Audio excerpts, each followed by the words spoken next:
The electric bill got a lot smaller. Not a great statement to make if you're in this man's position. Okay, a lot of things to break down. Let's bring in my guest. Joining me, trial attorney Jamie White is back with us to discuss this case, and also former prosecutor and criminal defense attorney Nicole DeBoard. I'm happy to have you both here. Jamie, I'm going to start with you. We talked about this case the other day.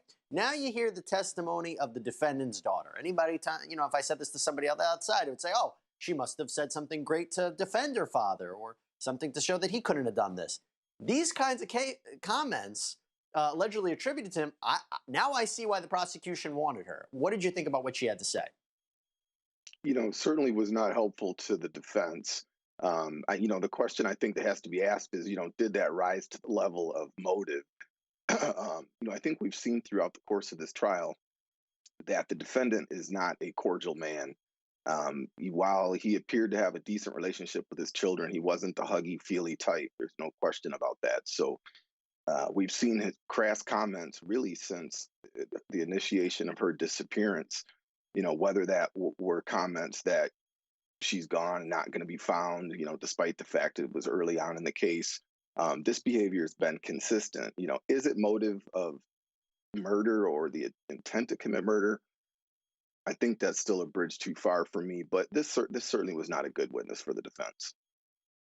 And Jamie, this is kind of a symbol of what we've seen from the defense. It's kind of a sample of what we've seen, where they've really tried to show to the jury that these witnesses have made assumptions about James Prokopovitz. Maybe they don't know the full story. Maybe they don't know what he's thinking.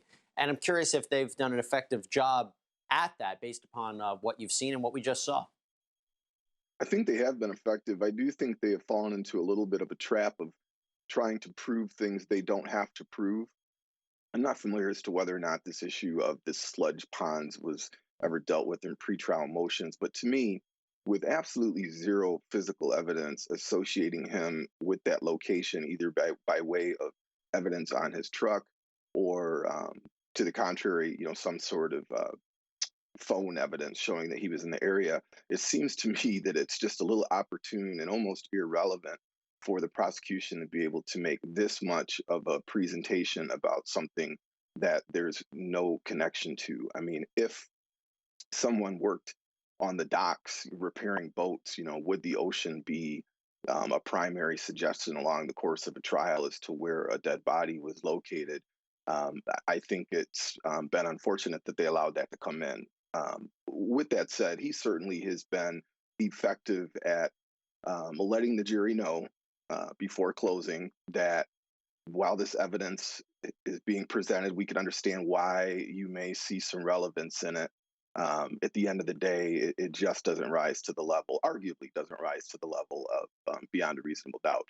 That's what I believe the strategy has been to date, and it's been pretty effective.